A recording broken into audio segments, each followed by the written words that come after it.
If your ink's too slow and your nib won't flow, here's one of the places that you can go. Larry is here to see you through with Mr. Announcer and Cubby too. It's Larry's Fountain Pen Reviews.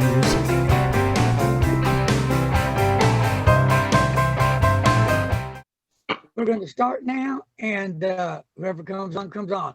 All right, folks.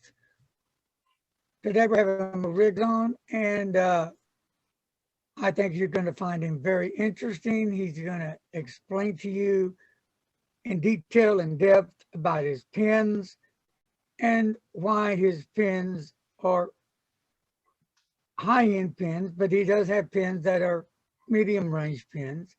They're not your everyday made pens.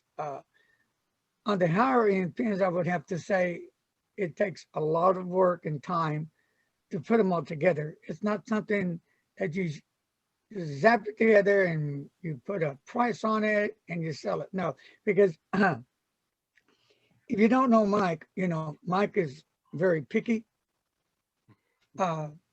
He's been doing it a while.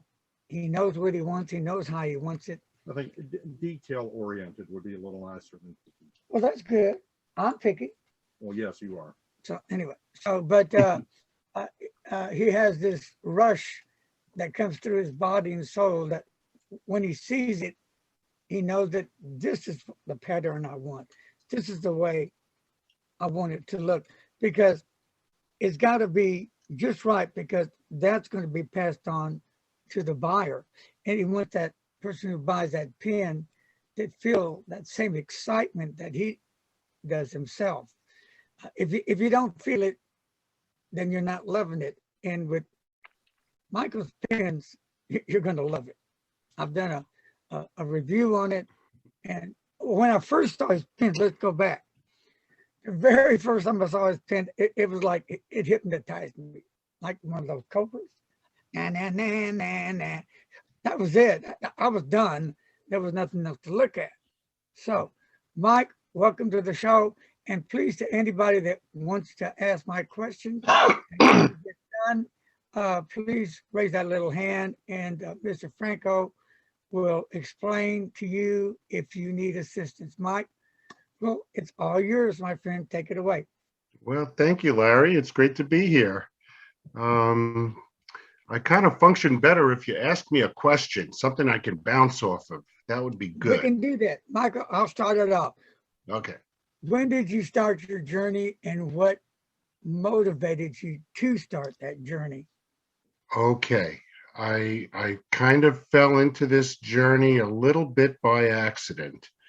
I guess it started about 3.5 years ago, I want to say. And I've always been a woodworker all my life.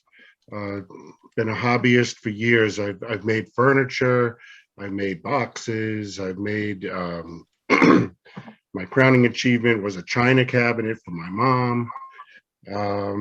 I actually made wood tobacco pipes for a while too, with a fair amount of artistry. So I would get these woodworker catalogs, and they'd have all the tools and supplies you need for woodworking. And always in the back of the catalog, there would be a section on pen making. And I would just like breeze right past that. I wasn't interested in pen making at all. I always regarded that as some silly hobby that old men do to stay out of their wives' hair, to get out to the garage. So one day I was getting ready to trim my beard, and I'm looking in the mirror at this fella staring back at me, this old man, and I thought, well, you know, maybe it's time I give this pen making a try. So I ordered some supplies for making kit pens, and I rather enjoyed it. It was kind of fun. I was able to get some really exotic hardwoods and some beautiful domestic woods. And I really focused on the unusual, you know, the really hard to find and exotic woods. And my kit pens were turning out great. But unfortunately, they were kit pens. So I had never heard of a pen show before, but a friend of mine alerted me to a pen show going on right here on Long Island where I live. And nothing is very far on Long Island. So I figured, well, why don't I go there and see what that's all about? And I put my pens in a case and I headed off to the pen show. And I'm walking around the show with my pen case, and the fellow that runs the show, I can't even remember his name right now, but he saw me walking around with my case and he says, "Oh, I see you have pens there. Are you a pen maker?" So I proudly said, "Yes, I'm a pen maker." And he said, "Oh, wonderful. Let me see your work." So I open up the case and I show him this case full of kit pens, and his face just went, his face just fell. And he said, "Oh, they're kit pens." And I got very indignant, "Oh, yes, kit pens, what of it, And he said, "Well, you understand that this is a fountain pen show. People aren't interested in rollerball pens. And if you really want to be a pen maker, you need to go home and design your own pen, and it must be a fountain pen. And, come on back when you have something, and I'd love to see your work." And I could tell by the look on his face that he never expected that to happen in a million years. So I took that look on his face, I brought it home with me, and I put pencil to paper and began designing a pen because I had to prove the guy wrong. So I tried to imagine, what a fountain pen should look like. As I told you, I didn't know anything about pens or pen making. I wasn't really a hobbyist. I was into the wood and the things you can do with wood. Pens just happened to be one of those things. So I wasn't really influenced by, other pen makers or other pen designs.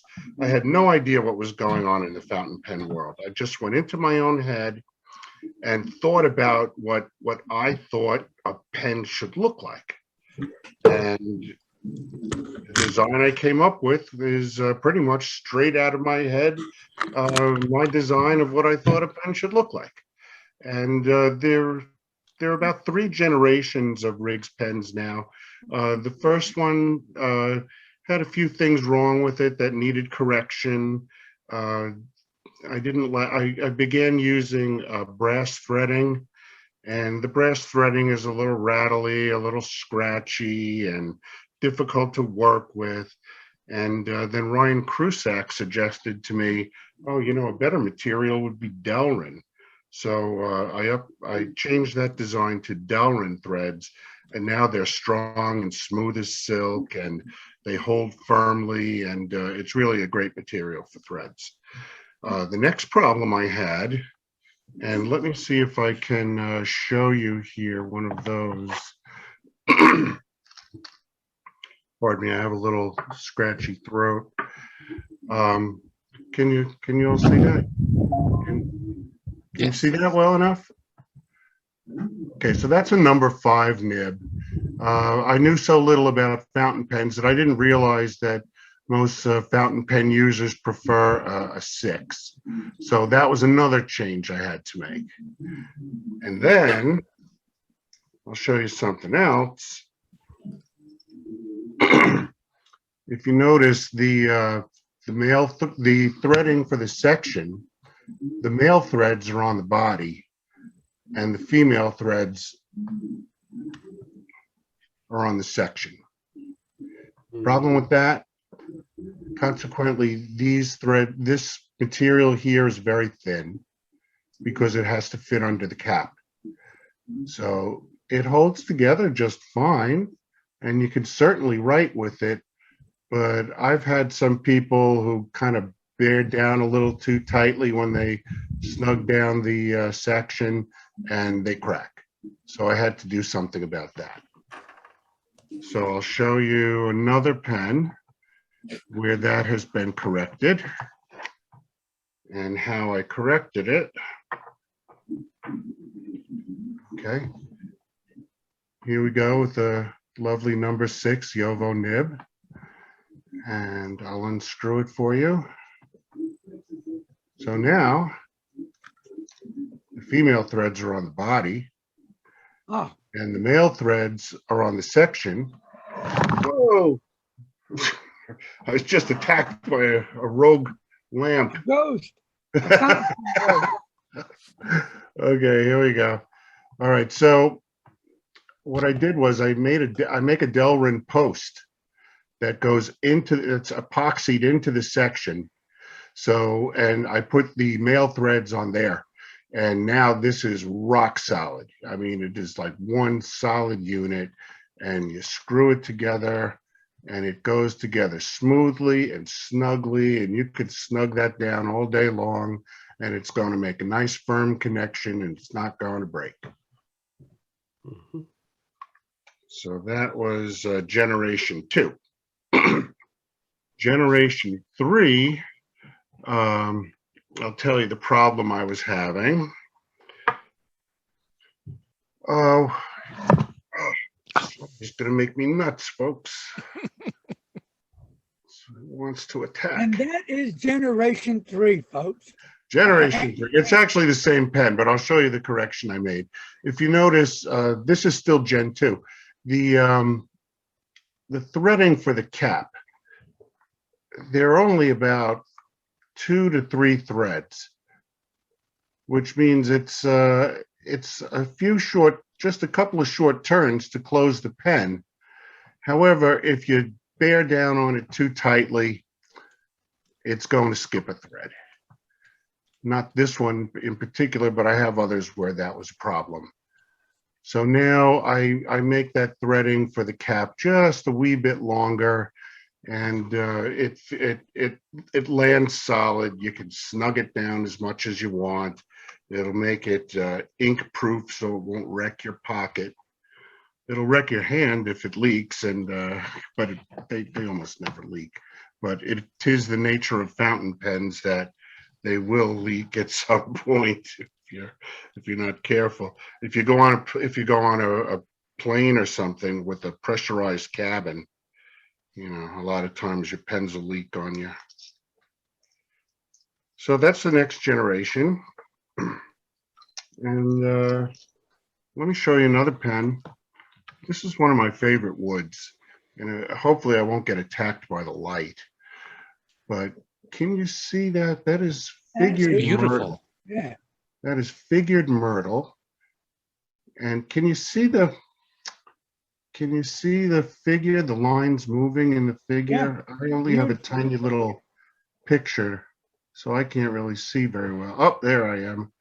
I'm trying to get the light just right for you. Too much light. First, not enough light, then too much light. Well, anyway, it's hard to see, but the bands of figure on this pen are just spectacular. They kind of move about when you tilt it in the light, and I wish I could show you that better. Oh, that's good. There's a little bit of it there. See what that's doing? Mm-hmm. Oh, you see that in person, and that's glorious. Yeah, I like that. Now there aren't too many pens that I add color to. Not all woods take color as well as I would like, but that's okay because I really like the natural colors anyway. I preferred the natural wood, but some woods with really nice figure like that, the color really enhances that figure, and it adds a little fun to the pen. People like a little color sometimes. Yeah. Next question. Now, do you have different levels of pens that's going to meet different levels of prices? Because Yes. take it from there. Okay. So your basic pen is going to be a wood pen, and let me show you this one. This is very basic, but very elegant. This one is Cocobolo with some sapwood, some contrasting sapwood showing, and it's rather basic. You notice it doesn't have a clip, Right. and that's because this was one of my earlier pens, and honestly, I hadn't figured out how to put a clip on it yet. So I was kind of learning as I go, you know. But since then, I've learned how to put a clip on very easily, and I made it so this end finial unscrews, and the clip goes over that and screws back on. So you can have the pen with or without the clip. They all come with clips now, except for the ones that are already crafted without clips, and I can't add a clip to those, but the newer ones that I'm making all have clips. So this one, for example, would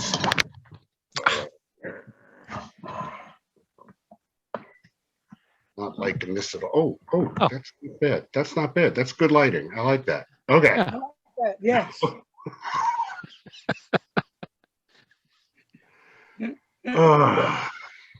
Story of my life.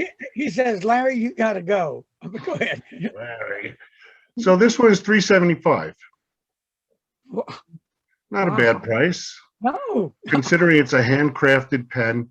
These don't come off an assembly line. These are not CNC machined. I make every part on it with the exception of the Yovo nib unit. I machine the threads, I machine the finials and the section. I have to drill them all out. There's a fair amount of labor that even goes into the basic pen. Mm-hmm. And there's I regard these pens as much a bit of artistry as I do a utilitarian object. So really, you're buying artistry and craftsmanship. I mean, I don't use a CNC machine. They're not mass produced. I make them one at a time. And it takes me, well, working part-time, I have a full-time job. It takes me about a week to make one pen. So there's a fair amount of labor that goes into it. Okay, so that's the basic pen. Then Stop right there for a second. How Yeah. long does it take you to make a basic pen? the basic pen takes 12 to 15 man hours, thereabouts, closer to 15, I would say. I never clocked it out, but that's about right. You know, a couple of hours a night during the week, and then 8 hours a day on the weekend, maybe 6. Let's talk about 15 that sounds heart. about good, about right. Pardon? Let's talk about the heart of the pen. The most important to me is the nib. Is Yes. that nib a friction fit? Is it a screw in? Can you order a gold nib? What? I'll show you that right now. It is a screw-in Yovo Yeah. nib unit. And I think you might have noticed before, it uses a standard universal type converter. And basically, hold on a sec. I don't want to put my fingers right on the nib because it leaves marks, fingerprints. So I just grip the nib and unscrew it. And voila, it's that There you go. easy. So now these nib units are available in all different point sizes, and they're available in steel or gold, and I have both. And I'll talk to you more about gold nibs in a little while, but they're pretty much the same as any other pen to use. It's just very simple but elegant. I make my sections a little longer than most. There is a reason for that, and the reason is because of the style of the pen. I like the way the pen looks capped. Okay, it's kind of nice. It has a little graceful curve to it. And I don't want the cap to fit over the body. I want it to be kind of smooth all through here. So that means that there has to be a step down for the threads. Okay. I like how you have all that hardware coming together with it. It makes it look really nice. It's really sharp looking pen. Thank you. It gives So it gives it that beauty that I look for in a pen, because not only do I want a fine writing instrument, for me, I like to have a little beauty with it as well. So the point I was trying to make was, with a slightly longer section, your fingers don't actually touch that step, or if they do, it's just ever so slightly. If you have really big hands, my hands aren't actually as big as they appear. Objects may be smaller than they appear in the video. But it's so your hand doesn't touch the step. And the pen has a lovely balance to it. You feel the same amount of weight on your fingertips as you do the heel of your hand. It's beautiful balance. And they write smooth as silk. Of course, any pen with a Yovo nib is going to write, the way you would expect a Yovo nib to write. It's an excellent nib. It's going to write smoothly. You could stick that nib in a potato and it would write just as smoothly. Yeah. Does it use cartridges as long or short, standard cartridges? It's a universal converter. Okay. And universal, if you want to use a cartridge, you can use a standard universal cartridge. I believe you want a 7mm wide by 70mm long. Those are the maximum dimensions. What is your next one now? Okay, the next one.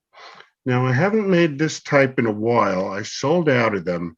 These are very labor intensive.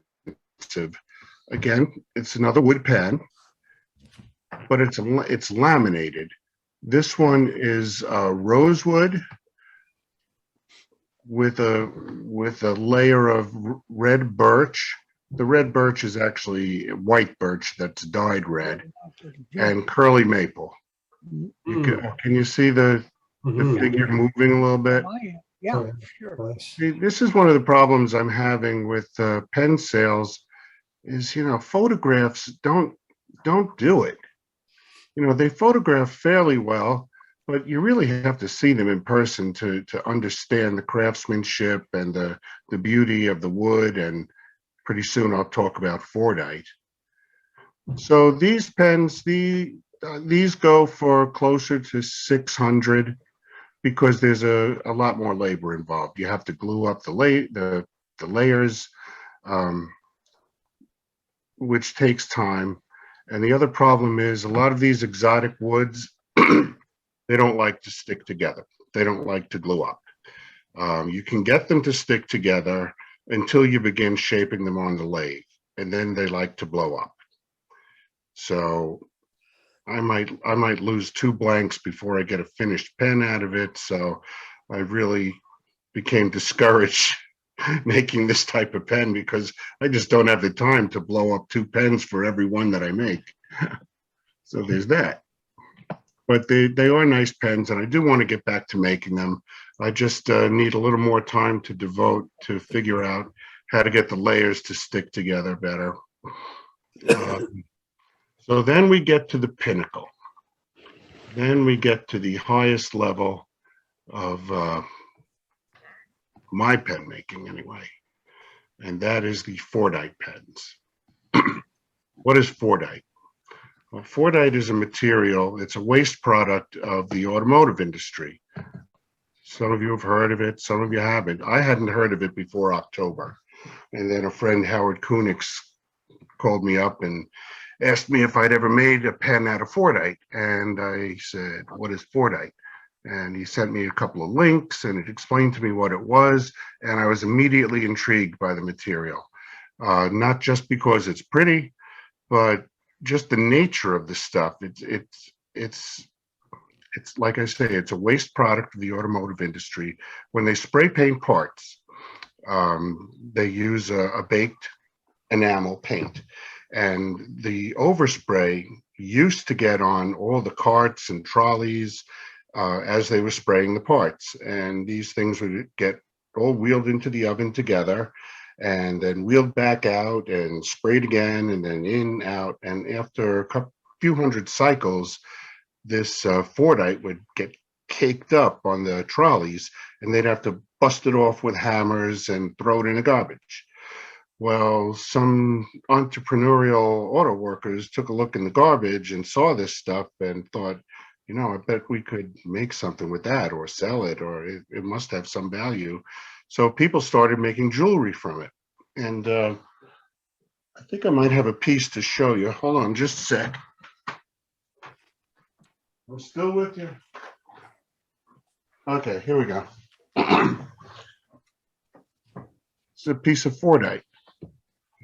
And it's automotive paint. It's just layers and layers and layers of baked enamel automotive paint. Wow.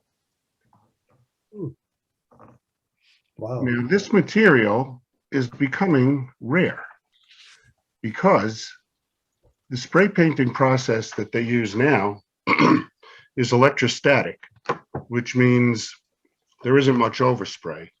They put a charge on the part and a charge on the paint can, and the paint just sticks straight to the part, and they don't produce the overspray that they used to. So if they're not, you can't really make Fordite. Fordite is a byproduct.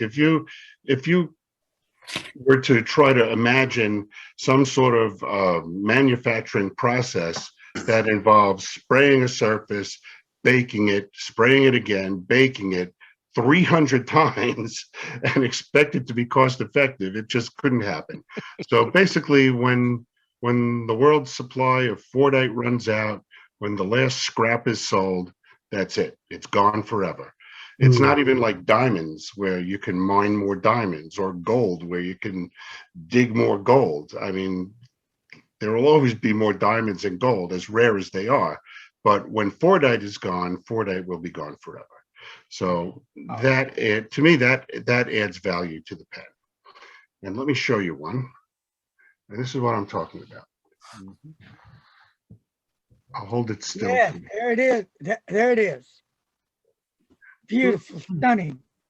And you know, you actually have to have that in your hand to really appreciate it and understand it. It's nothing like you've ever seen. I'm serious saying this. They don't make these pens like every day, okay? The pattern, I love those patterns come in it. So I calculated there are 20 layers of paint, approximately between 15 and 20 layers of paint per millimeter of thickness of the material. So that's a tremendous amount of color density.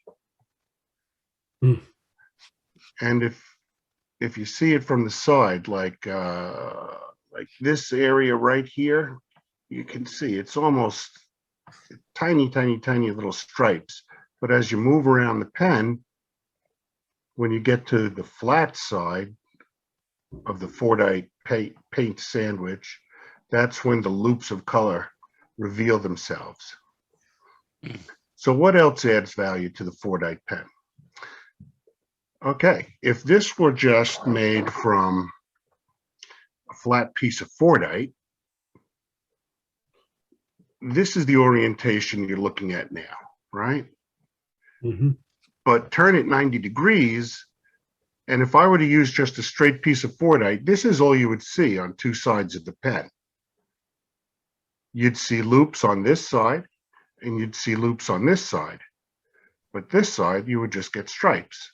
And they're not terribly interesting.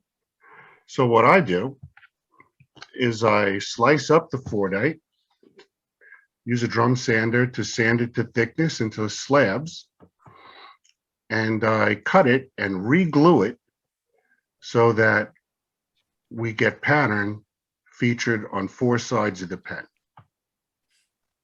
It's a round object. It doesn't have sides, but I'm going to call them sides. Isn't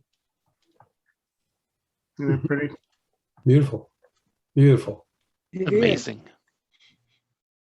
So so that adds value because it's more labor intensive. It takes time to fashion the different size pieces of Fordite required for glue up, and then there's the glue up, and Fordite doesn't like to do anything. Doesn't like to glue. It doesn't like to turn.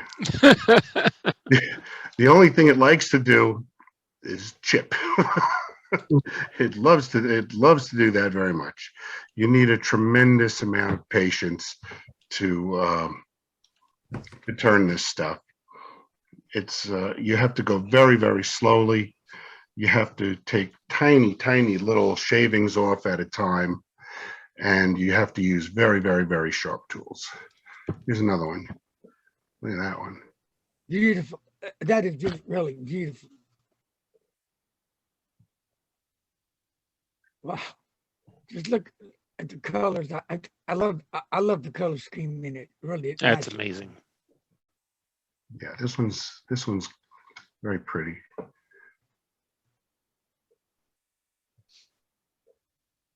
And again, steel nib or go nib. Whatever your thing is, it's there Well, ready. I took some advice at the Baltimore show. I just got back from the Baltimore show, and it was suggested to me that a pen of this caliber should come with a gold nib. So henceforth, all of my Fordite pens will come equipped with a 18-karat gold nib, or 14 if it's available. I'm having a lot of trouble getting hold of gold nibs lately. They've been having a lot of trouble with Germany and their shipments of nibs. Here's another one. Here's a beauty. Mm. Wow. Recently, I watched the Hunger Games series again. And so I was all into the Hunger Games. You can see that's the Mockingjay pin right there. Guess that makes me a fanboy. Is that what that does? Yeah, I got a crush on Jennifer Lawrence, but you know, I don't think I'm alone in that. So I call this one the Mockingjay. I name them. And I name them either by whatever name the pen inspires after it's made, or you know, the mood I'm in while I'm making it, or something that I'm thinking about while I'm making the pen. But the name always has relevance. Mm-hmm. You know, painters name their paintings, right? So I name my pens because you're getting a piece of the soul of the artist. You're not just getting a writing instrument. There's more to it than that. So there's another one, and I'll show you another one. This is I only have 4 of the Fordite left, but here's another one. This one is similar to the one Larry reviewed. This has the nice teal flake finials and section. I love that teal flake. It's got a little bit of the psychedelic pattern. Oh, that's what I wanted to mention. Okay, you see the psychedelic patterns that I've showed you on pens so far. Some surfaces have it, and some just have these straight loops. You notice. Mm-hmm. Pattern, loop. The reason for that is on a piece of Fordite, if the layers are dead straight, then you just get simple loops. But if there's even the slightest little bit of waviness, then remember there are 20 layers of paint per millimeter of thickness. So since the paint is laid down over those bumps, when you turn it, different amounts of that paint it looks like a topographic map. You know what I'm talking about with the topographic map? You see a mountain on a topographic map with those rings and those loops. Well, that's what causes the patterning, the psychedelic pattern. And only about, from my experience, I'm just estimating, but only about 10% of the Fordite that I see and work with has that patterning. So the patterned ones are highly desirable and consequently more expensive. I mean, So if somebody wanted to buy a pen like that, steel mhm, nib, mhm. what would it be? With a steel nib, I'm asking $925. And with a gold nib? With the gold nib, 1,050. Again, I people don't get make any money on the nibs. all that money, but again, if they listen to the process on how you make these pens, it's a totally different process. You're not talking about running through machines. You're talking about hands-on. Each one is individually handmade. There's no, It's totally different. So yeah, a lot of man hours going in this. Yeah, it's going to cost you some money, but in my opinion, you know, if you want A1 pen like the one I reviewed, yeah, I jump on that in a heartbeat. It writes excellent. That nib is to die for. The pen, it just really fits nicely in the hand. It looks great. You did a great job. well, they work very well, as you say.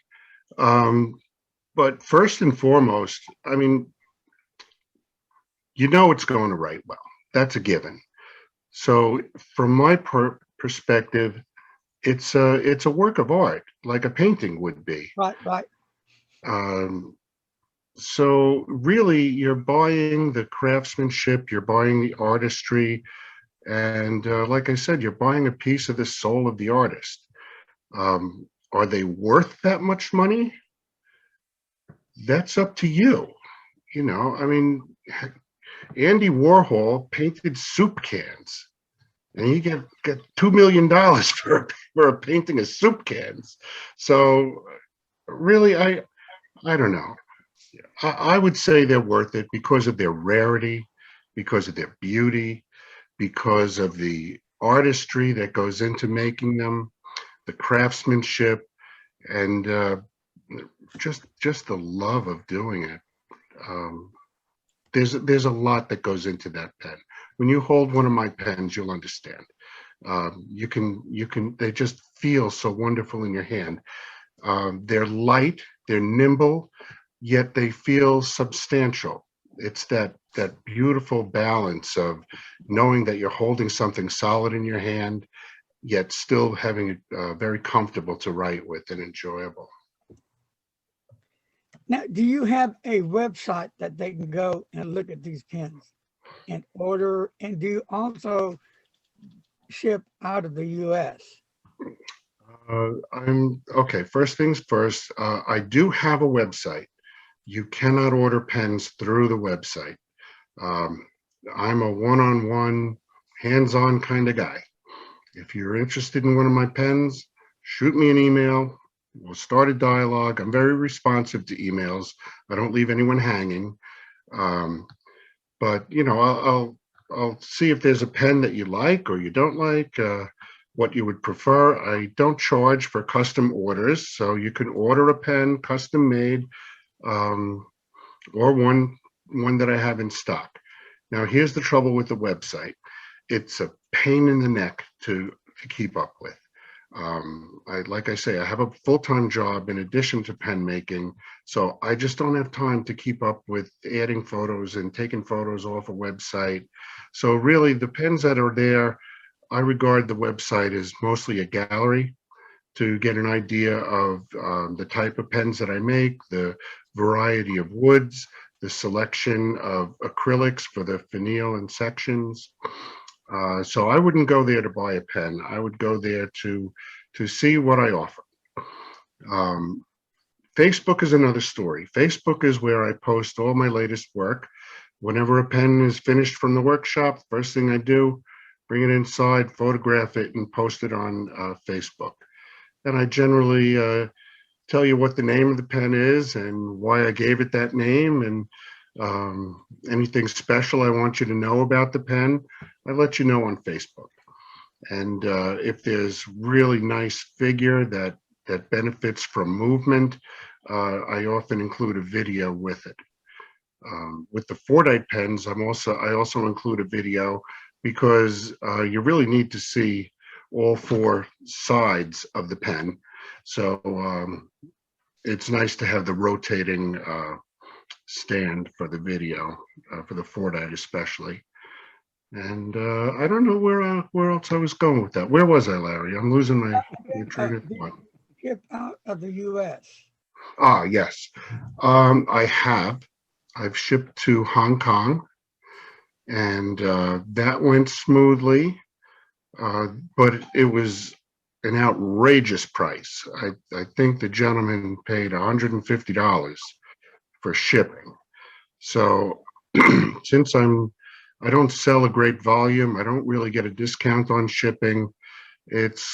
I'm certainly willing to ship outside of the United States, but be warned, it's going to be costly. So there's that.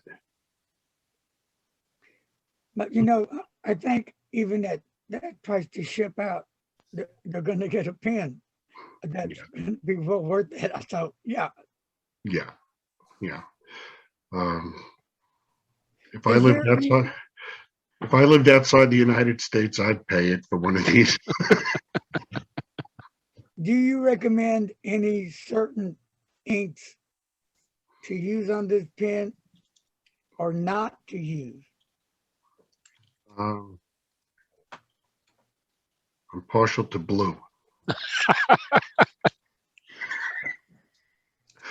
I've only used one ink. I use Mont Blanc, and it writes beautifully. That's the ink I use for my testers at the shows, and it writes nice. I haven't heard anyone report an ink that doesn't work well.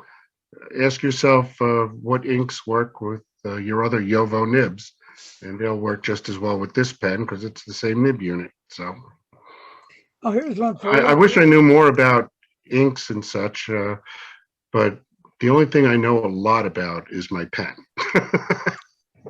How about keeping this pen clean? How would you recommend? Oh, you should keep them clean, of course. What would you use, AJ? I don't know. All right. I have a confession. Are you ready? Uh-oh, here we go. He's gonna blow it. I don't write with a fountain pen. I'm left-handed. I never wrote with one of my own pens, other than just to scribble a little on the paper to make sure the ink was flowing. What can I tell you? There you go. True confessions. There you go. Hey, you don't have to write with a fountain pen to make a fine pen. You know, I mean, I don't think everyone that makes guitars can actually play, or maybe they can. I don't know. You probably should if you're making guitars.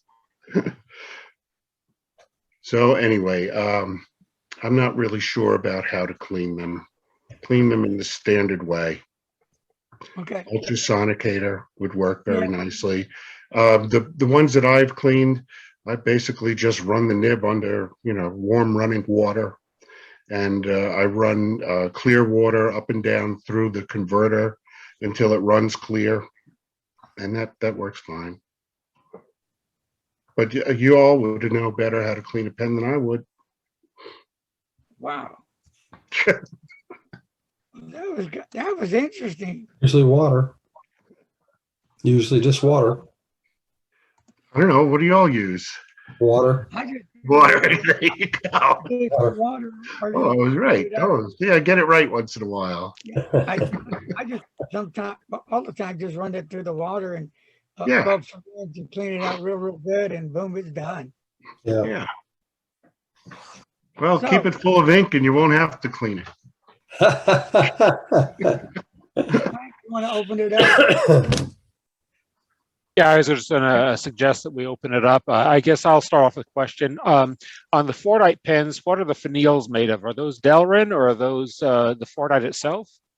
No, the finials on all my pens are of one of two materials. They're either acrylic or ebonite. I don't have any ebonite here to show you, but all the ones that you've seen so far are acrylic. Okay. and I mean real acrylic. I don't mean like the poured epoxy that people are calling acrylic, like that Aluminite. Not that there's anything wrong with Aluminite, but I'm just letting you know these are genuine acrylic, Okay. as are the sections. Sections are also acrylic, and they always match the finials. Okay. The section always matches the finials. Very nice. Mhm. And on some of the caps, I've seen a little emblem. Is that like your logo, or is that a roll stop, or what is that? Ah, okay. So, yeah, this is a roll stop. Okay. And it is my logo, but it's very, very tiny. It's hard to read. So really, when you just glance at it, it just looks like a little filigree or something. Mhm. Yeah. And the purpose was as a roll stop, which isn't necessary for the clipped pens, but it is necessary for branding because I have to identify them as my own somehow. So that's how it started originally. Nice. It served two functions. Oh, Mhm. while we're talking about it, here, watch this. Okay, let me do it here. See how this works? You just you unscrew the finial, and the clip comes off, and you screw the finial back on. And if you don't want a clip on your pen, you don't have to have a clip on your pen. Oh, that's nice. Mhm. And Yeah. I'll tell you one thing that's even nicer. When I put the final finish on, oh, that's something I should mention also. There are 6 heavy, heavy, heavy coats of cyanoacrylate acrylic on the entire pen. I know a lot of pen makers, they apply this stuff in with a tissue in like 20 layers, and it never really builds to any thickness. I glob it on the other hand, and it looks hideous when you first apply this stuff, and you have to let it cure between coats. So that's time consuming as well, but it's well worth it. Once I get the stuff globbed on, then I sand it back while it's on the lathe level and bring it up through the various grits till it gets to 12,000 grit. And then I finish it off with a white diamond buffing wheel. And it comes up to a beautiful glossy glass-like finish. And in that final stage of sanding, I sand it with this finial in place so that this is absolutely seamless here. This feels like one single unit. There's no bump, there's no gap, there's nothing. It's just, without the clip, it's seamless. Beautiful. So if you want the clip on it, you grab your clip again, just like this here, and you line it up, and you screw it back in. That's all there is to it. And don't be afraid to bear down on it. And there is a little bump here, but you don't see it. You can feel it because there's a clip there. So naturally, there's going to be a little something. But it's beautifully, it is nice and flush. Mhm. And if you take the clip off, flawless. So if you're a lady or a man who carries a purse, you don't need a clip. You put it in your purse. I carry a purse. I guess I shouldn't admit that, huh? It's not really a purse. It's one of those canvas man bag things. But my kids tease me. That's a purse. So I don't need a clip on my pen either because I carry a purse. But if you're a gentleman who doesn't carry a purse, yeah, fits great in your pocket. There you go. And it's a solid clip. Listen, hear that? Well, click. That means it's got a nice spring to it, plenty of grip. You know, it's not going to come out of your pocket unexpectedly. Dan or Stan, do you have any questions? Yeah, I had a smart question and a stupid question. Here's the smart one. Okay, the Fordite, you said the hardest part of working with it was that it's chips. What I was Yeah. wondering is it prone to breakage if you drop it? I don't know, I've never dropped them.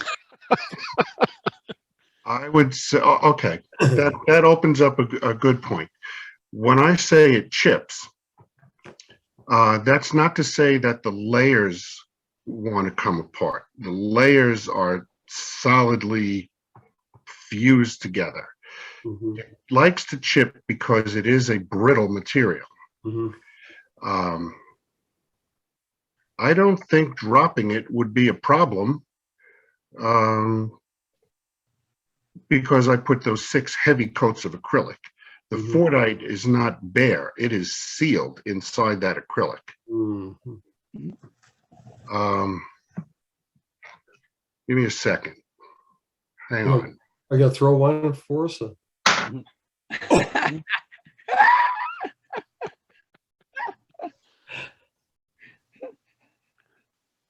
don't know. You tell me. It looks pretty good. Yeah. Now, if it had become scratched by dropping it on the floor, Mhm. there is so much acrylic on this that you just send it back to me. Mhm. You know, you pay for shipping, but I'll sand it out, buff it out, send it back to you like brand new. I stand behind my work. You get a scratch on it, I'll fix it for you. Mhm. Good. Good. Good. Great. These are my children, you know. Like they're like babies. And it bothers me a little when I send them out into the world. So I like to know that they're going to a good home, and if they ever need daddy, I'm here. Okay, you ready for the stupid question yet? Oh, I specialize in Okay, stupid. all right. You look like the kind of guy that could answer this.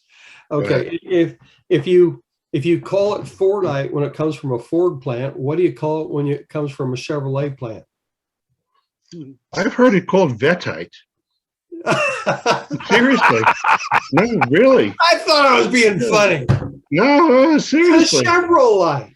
Well, actually, they more commonly call it Corvette Fordite, and it's a thing. Seriously.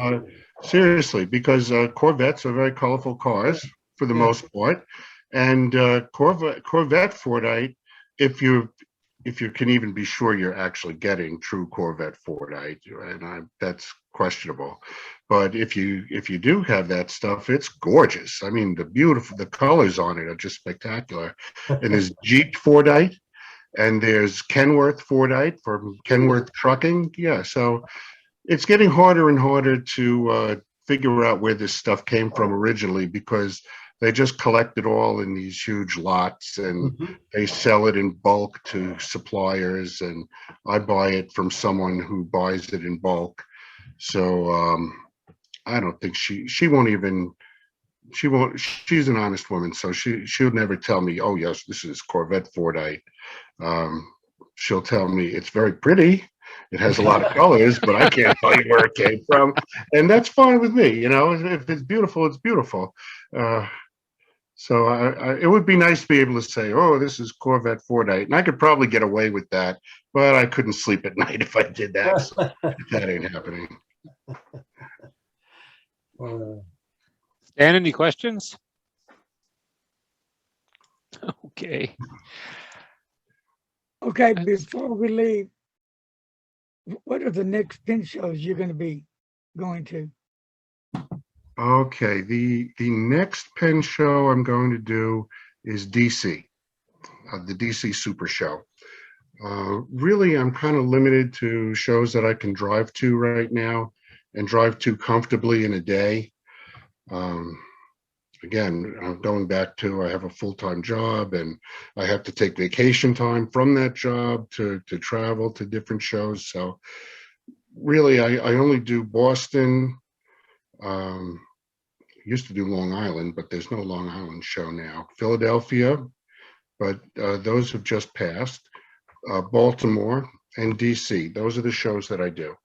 At least until I retire from the day job, which isn't likely to happen for another year. But I am looking forward to doing more traveling once I do retire. And in addition to making pens and a full-time job, I really want to leave New York. So we're planning to sell our house and everything that's involved with that. So it's really going to put a cramp in my pen making for a while. I'll be lucky to have enough pens to sell at DC. I'll have enough to make the trip worthwhile, but certainly not as much as I had last year. And I suppose I'll be taking orders that I can do.